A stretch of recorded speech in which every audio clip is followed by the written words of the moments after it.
Halo, assalamualaikum warahmatullahi wabarakatuh. Bagaimana keadaan kalian, masih stabil? Salam stabil untuk kita semua. Semoga kita masih terus diberikan kestabilan kehidupan dalam hal ekonomi, kesehatan, psikologi, agar kita masih terus bisa berpikir, bertindak, dan berperilaku stabil di tengah kondisi yang semakin tidak stabil ini.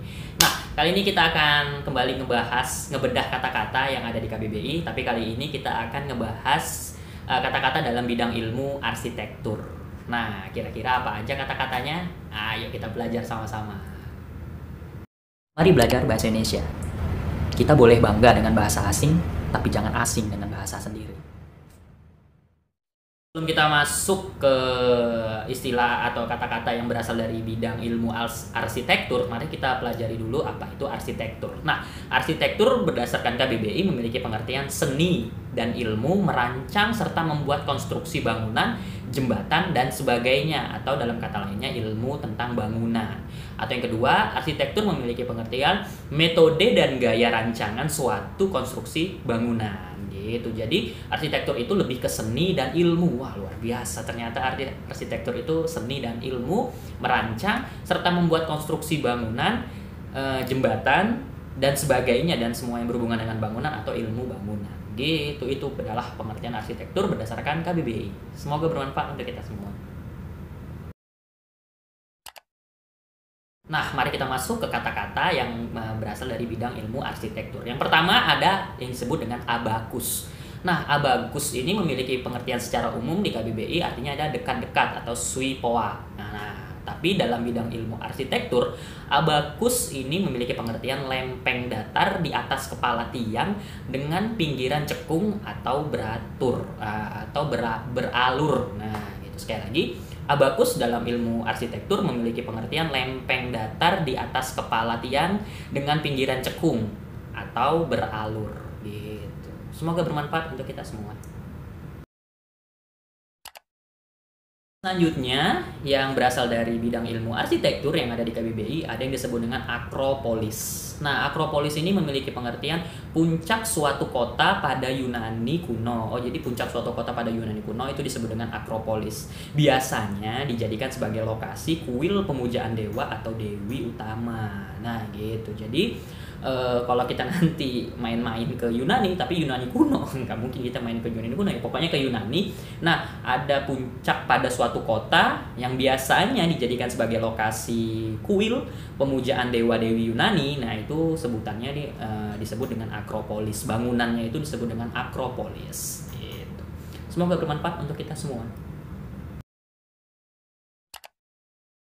Nah, istilah selanjutnya nih yang berasal dari bidang ilmu arsitektur yang ada di KBBI, ada yang disebut dengan arsitektur berkelanjutan. Apa artinya? Nah, ini dia. Arsitektur berkelanjutan dalam KBBI artinya adalah arsitektur yang memenuhi kebutuhan terkini tanpa membahayakan kemampuan generasi mendatang dalam memenuhi kebutuhan mereka sendiri gitu. Jadi bangunan-bangunan yang seni dan ilmu bangunan yang kayaknya memenuhi kebutuhan dari masa ke masa gitu. Jadi gak peka oleh waktu, jadi berkelanjutan dia tanpa membahayakan kemampuan generasi mendatang dalam memenuhi kebutuhan mereka sendiri gitu. Jadi ya bangunan zaman dulu sama bangunan zaman sekarang tentu berbeda, tapi dari generasi ke generasi tidak membahayakan generasi mendatangnya dalam memenuhi kebutuhan mereka, generasi-generasi itu sendiri. Disebut dengan arsitektur berkelanjutan gitu. Semoga bermanfaat untuk kita semua.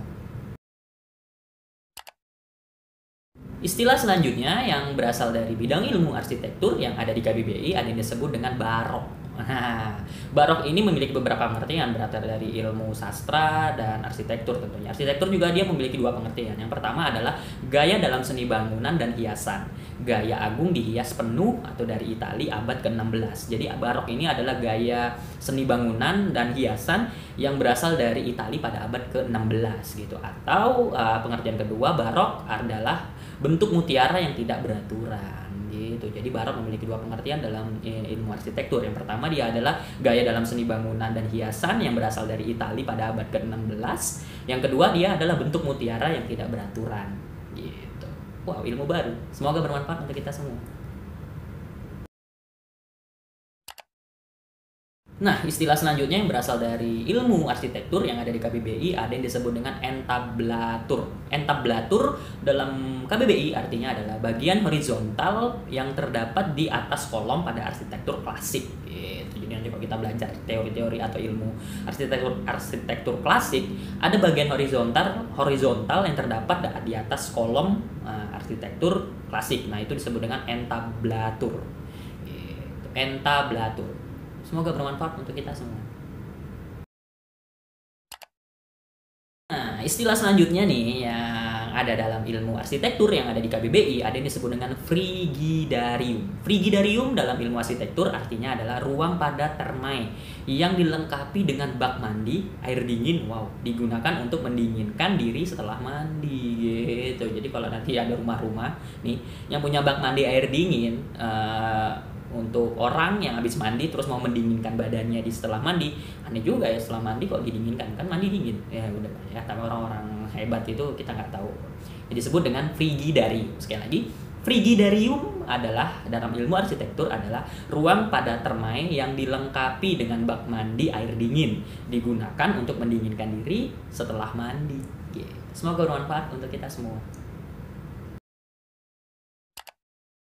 Istilah selanjutnya yang berasal dari ilmu arsitektur yang ada di KBBI ada yang disebut dengan genting beton. Waduh, genting beton ya, dari beton. Apa artinya dalam KBBI? Nah, ini dia. Dalam ilmu arsitektur, genting beton artinya adalah genting yang terbuat dari campuran semen, kerikil, dan pasir yang dicetak. Gitu. Jadi nanti kalau kalian ke rumah-rumah orang kaya, terus kalian ngelihat ada genting yang terbuat dari campuran semen, kerikil, dan pasir yang dicetak. Nah, itu disebut dengan genting beton dalam ilmu arsitekturnya. Gitu. Semoga bermanfaat untuk kita semua.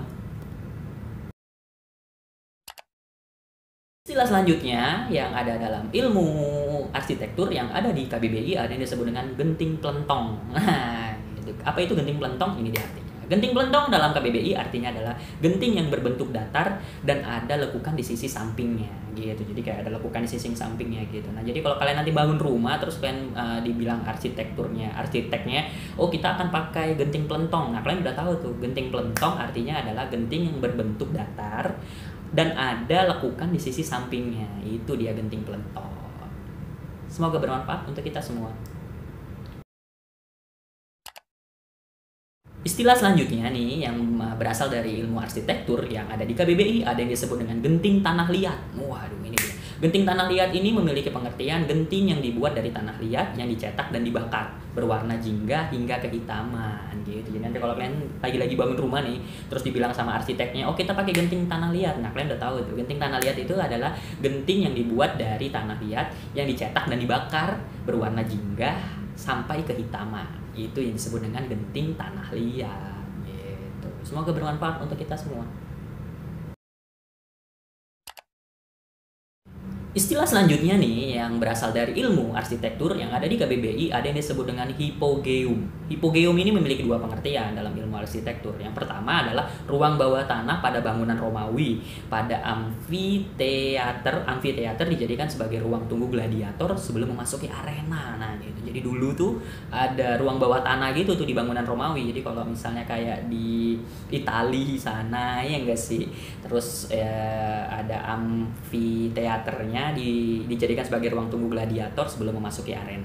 Nah, arti kedua dari hipogeum adalah ruang makam bawah tanah kuno berukuran lebih kecil daripada katakomba, memiliki ceruk untuk menyimpan abu hasil kremasi dan rongga untuk menyimpan jenazah. Biasanya merupakan makam keluarga. Ini kayaknya tetap dari Romawi sih gitu. Jadi kayak ada ruang makam bawah tanah gitu, tempat menyimpan jenazah dan abu, tempat membakar jenazah dan abunya, biasanya makam keluarga. Itu adalah pengertian dari hipogeum. Semoga bermanfaat untuk kita semua. Mungkin untuk kali ini itu aja dulu kata-kata atau istilah-istilah yang berasal dari ilmu arsitektur supaya kita bisa paham kalau suatu hari kita mau ke tempat-tempat yang estetik gitu bangunannya, dan kita mungkin mau bangun rumah jadi kita tahu apa itu genting ini, genting ini, genting ini.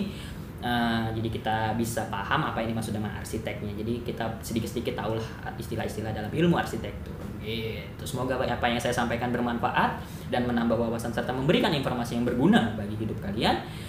Jika kalian juga merasakan bahwa konten dan channel saya memberikan manfaat serta informasi yang berguna bagi hidup kalian, bolehlah kalian klik tombol berlangganan atau subscribe, lalu klik tombol lonceng untuk tahu update-update terbaru dari channel saya dan konten-konten saya. Kemudian berikan tanda suka jika kalian menyukainya, dan berikan komentar-komentar yang sifatnya membangun agar konten dan channel saya bisa terus bertumbuh dan berkembang dari hari ke hari. Itu aja, semoga apa yang saya sampaikan bermanfaat dan saya juga belajar, kalian juga semoga bisa menambah wawasan dengan menonton ini. Akhir kata dari saya, salam stabil begini stabil ya. Semoga kita masih terus diberikan kestabilan kehidupan dalam hal kesehatan, itu penting, ekonomi pasti, psikologi supaya nggak gampang marah-marah, agar kita bisa terus berpikir, bertindak, dan berperilaku stabil di tengah-tengah kondisi yang semakin tidak stabil ini. Akhir kata, assalamualaikum warahmatullahi wabarakatuh.